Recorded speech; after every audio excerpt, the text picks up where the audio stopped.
Imagine in the year 2030, we have more space for water, we have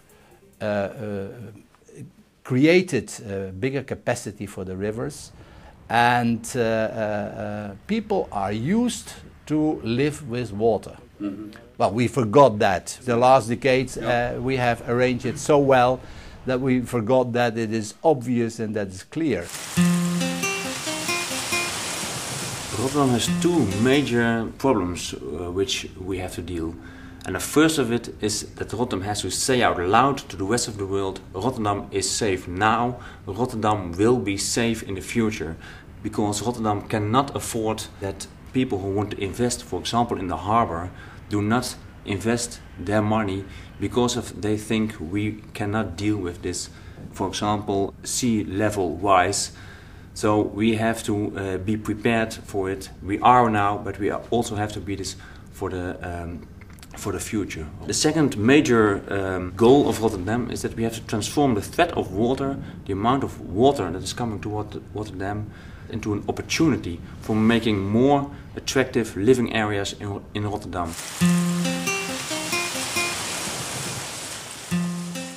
I see great opportunities because we are challenged by big threats due to the expected rises of the sea level as a consequence of climate change.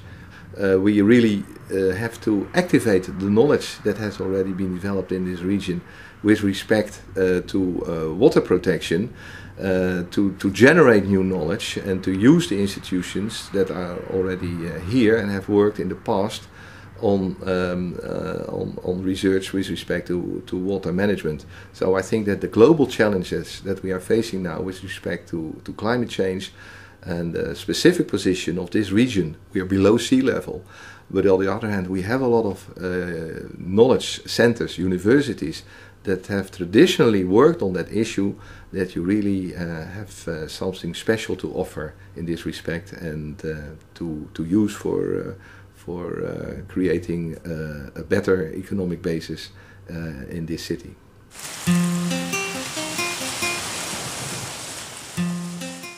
Now I have a special question for you. Yeah. Imagine I'm a tour operator and I'm bringing you a few buses of people from China and Japan to Rotterdam, and that we really have invested in our quality of life and quality and safety, like we have done before. What do you show me? We will receive these Chinese in their buses on the central station and immediately hop on our water bus and go through the canals in the city and at the end on the river. And there we will see water taxis, water buses going around. So we will have a transport on water, public transport on water. We will show them how flexible we are with rising our dikes. Because I think that will be one of the challenges. Or moving the dikes. Or moving the dikes, exactly. In Rotterdam we can show that we are dealing with an adaptive strategy, because one thing is certain, that all these water problems are uncertain. We are not sure about the amount of sea level rise. We are not sure about the way the river will change. We know it's going to happen, but when and to which amount, it's not certain. So we have to deal with these uncertainties.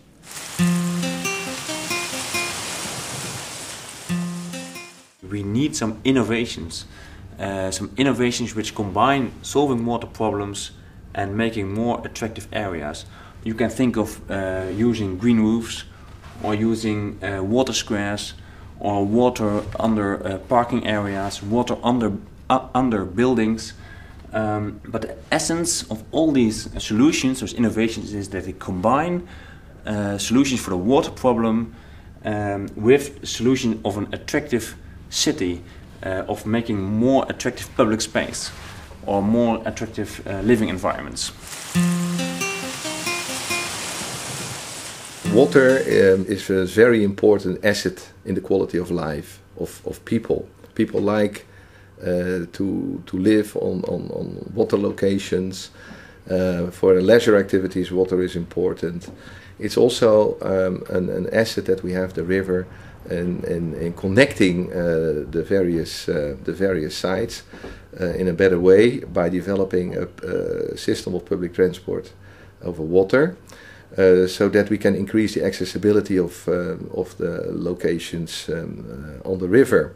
And also, because we have so many industrial activities on the water, I think that these kind of transport systems can help to stimulate what we call industrial tourism in Rotterdam, so that people have a real opportunity to visit the industry and to see what's going on. And we feel that industrial tourism can play a key role in improving the image of the industry and therefore also the image of the city. And water as the link can really make a fantastic project in this respect.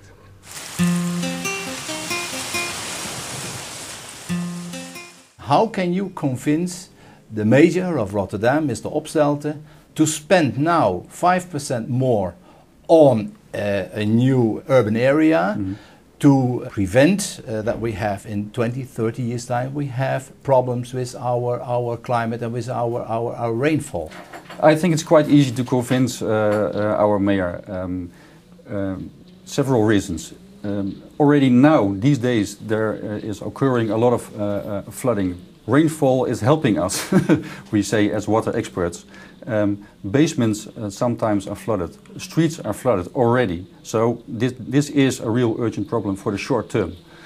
On the other hand, when we don't think smart about our urban reconstruction areas and do not incorporate the need for more water storage at this time, we will pay the bill after 20 years. Then it will be... I think after 10 years. After 10 years already, exactly. Yeah. So it's also an economical story.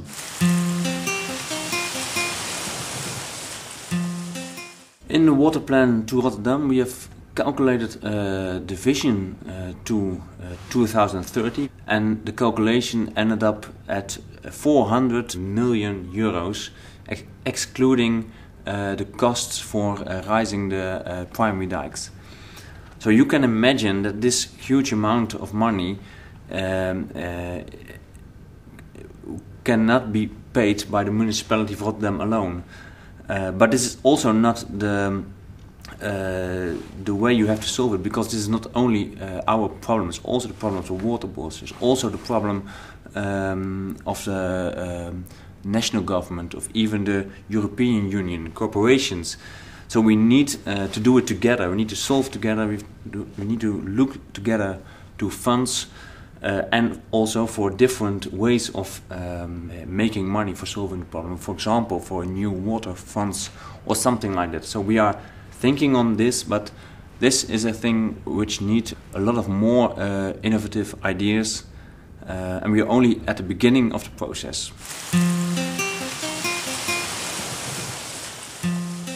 Water gives a lot of new opportunities of doing wild things, but as we all know, wild things can be very riskful. I can refer to an article that was written by my colleague Dr. Willem van Winden on this issue in the report that Ulrike provided for this seminar, and he suggested to develop an investment fund for water management in order to do what you could say wild things that are relatively riskful. One of the opportunities he suggested was to develop, for instance, a floating garden where we can make use of the image of the Netherlands as a flower country and transfer it a bit to the port. Well, it's a wild idea, but it can be successful. And for those kind of ideas, you need an investment fund. So that will be really helpful.